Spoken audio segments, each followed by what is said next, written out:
La musique populaire chez les jeunes a toujours été considérée comme rebelle par ces derniers. D'ailleurs, c'est une des raisons pour lesquelles elle leur est si chère. La musique que l'on écoute entre copains et sur laquelle l'on danse de manière insouciante lorsque l'on est enfant, celle qui nous soutient et nous accompagne de manière plus mature durant l'adolescence, et celle que l'on écoute le cœur plein de nostalgie étant adulte, font en quelque sorte partie intégrante de notre identité. Et c'est quelque chose dont on se rend rarement compte d'ailleurs. La musique, c'est souvent l'à côté d'autre chose, surtout de nos jours, mais déjà à l'époque de nos parents ou de nos grands-parents.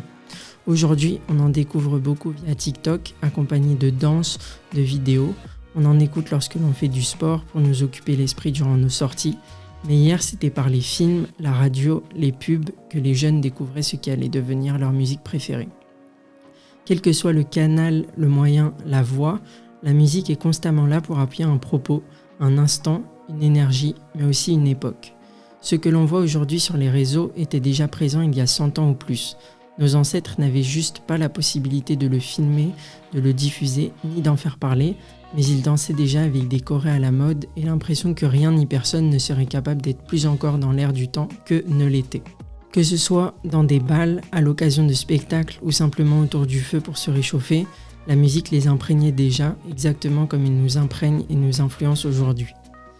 Alors, qu'est-ce qui fait la différence finalement si le but profond et la sensation donnée par le fait d'en écouter restent les mêmes à travers les générations, entre la nôtre, celle de nos petits frères et celle de nos grands-parents ?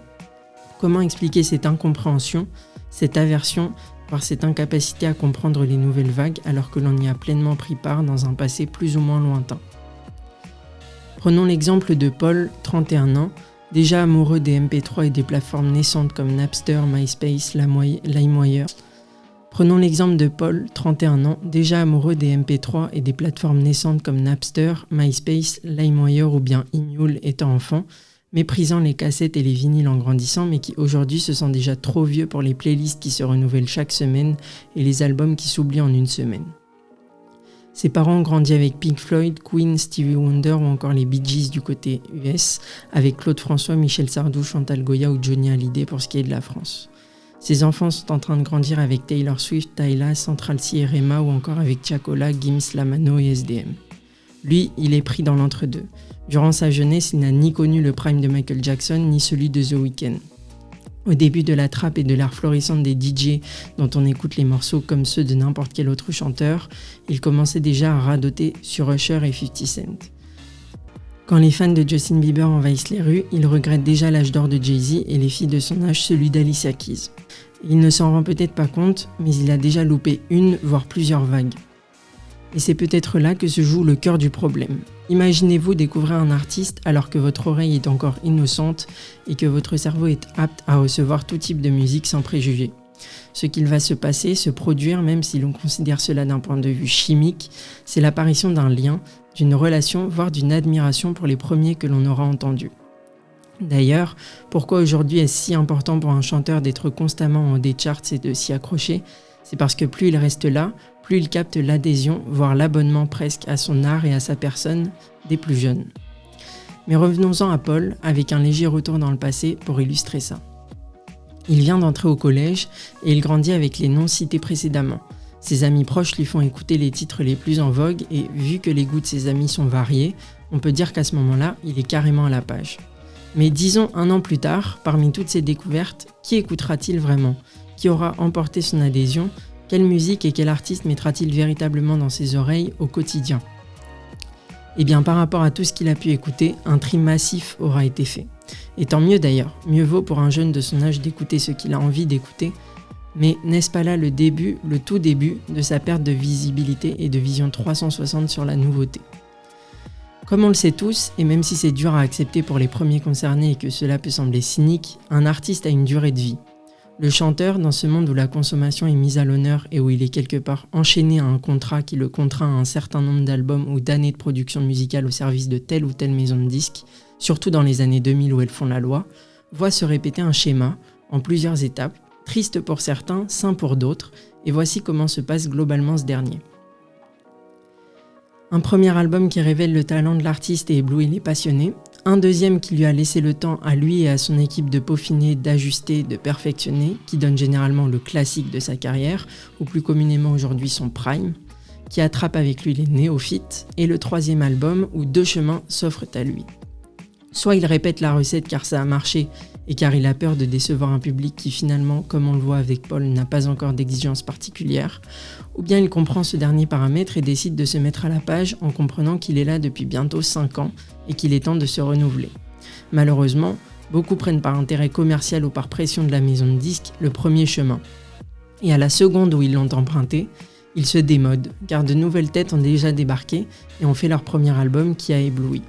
Ils se condamnent généralement à une longue descente aux enfers à moins d'un comeback inattendu et condamnent par la même occasion tous les pôles de la Terre qui l'écoutent à démoder leur oreille avec lui. Mais est-ce que ça s'est toujours passé comme ça ? Est-ce que les créateurs ont toujours dans l'histoire été destinés à une péremption rapide ? Et est-ce que la célébrité a toujours existé comme on l'entend et comme on l'imagine aujourd'hui ?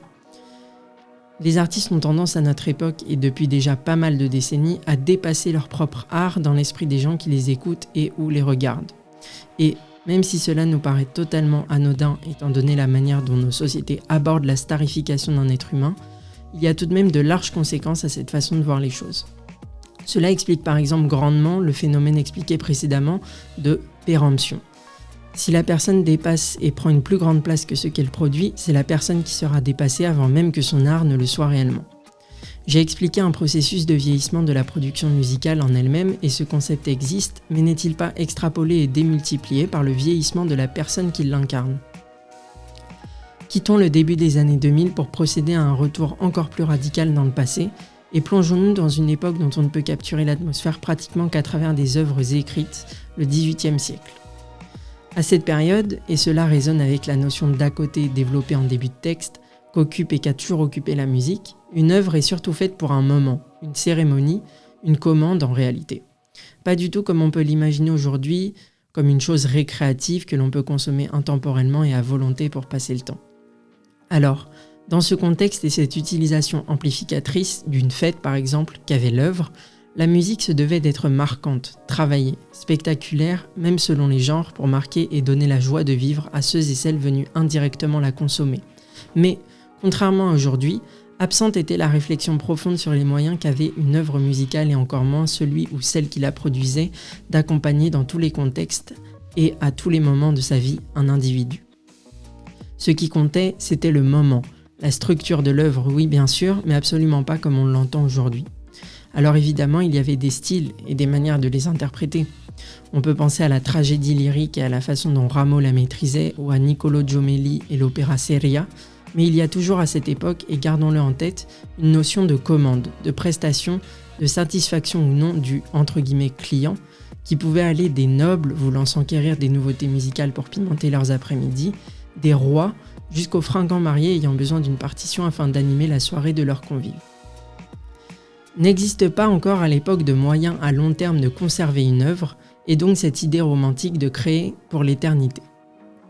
Et, ayant évoqué la notion de client, ainsi que celle de prestataire, on peut alors considérer que la qualité de l'art et de la musique délivrée compte plus que celui qui l'a délivré.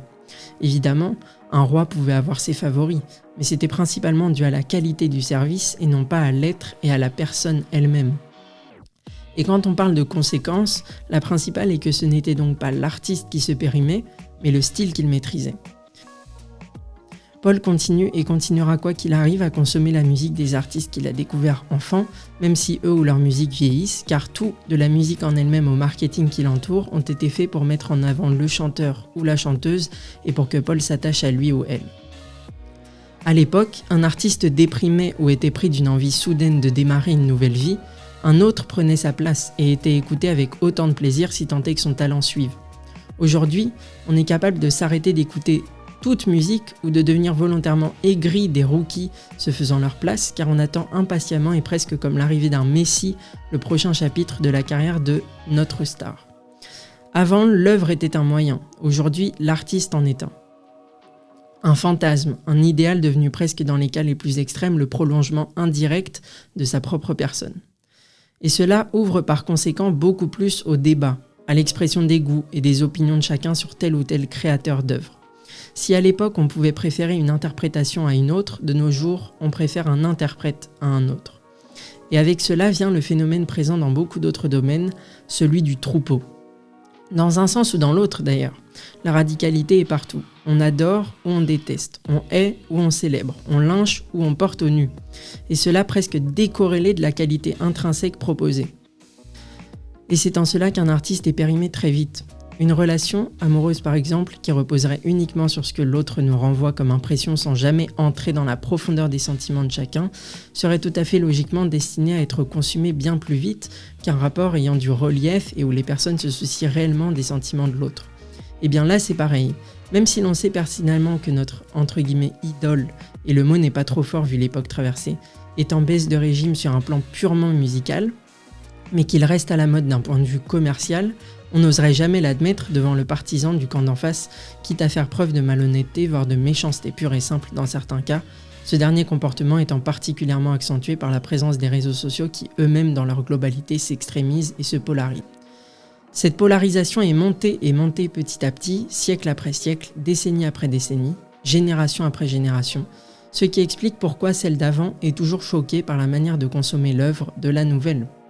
Même si parfois, un parent peut apprécier un morceau que son enfant adore, il ne l'écoutera jamais par lui-même, car c'est l'image que cette œuvre projette et l'époque qui résonne à travers elle qui le repousse intrinsèquement, viscéralement, tout simplement parce qu'il n'a aucune possibilité d'en faire partie et qu'il sent que le phénomène évolue maintenant plus vite que lui. Pour conclure, la question que l'on se pose tous, est-ce une histoire de jalousie, de principe, de mesquinerie ? Ou est-ce simplement naturel, sain et involontaire de leur part que de voir là où les générations d'avant ne pas comprendre, être repoussé, être incapable, pour reprendre les termes utilisés en début de podcast, de s'insérer et de prendre part aux nouveautés ? Eh bien, cela va sûrement paraître décevant et tiède, mais c'est un peu des deux, car l'un découle de l'autre. Si l'on sent que l'on est devenu trop lent pour suivre, pour incarner, indépendamment de notre volonté, un mouvement, nous devenons petit à petit en le comprenant, et cette fois pleinement consciemment, aigris, critiques, voire de mauvaise foi par rapport à ce dernier mouvement. Que pouvons-nous faire finalement contre ce sentiment très désagréable, terrible et presque corporel de se sentir et d'être derrière, démodé, en retard, alors que nous avions auparavant l'impression que nous serions toujours en avance ? Non, nous n'en voulons pas et n'en voudrons jamais à nos parents de ne pas comprendre les tendances que nous soutenons, les contenus que nous consommons, la musique que nous écoutons et les affaires que nous portons. Car ils, elles, font partie de notre culture, de notre société, de notre génération, et ce n'est pas un mal d'admettre qu'ils, elles, ne feront jamais partie de la leur.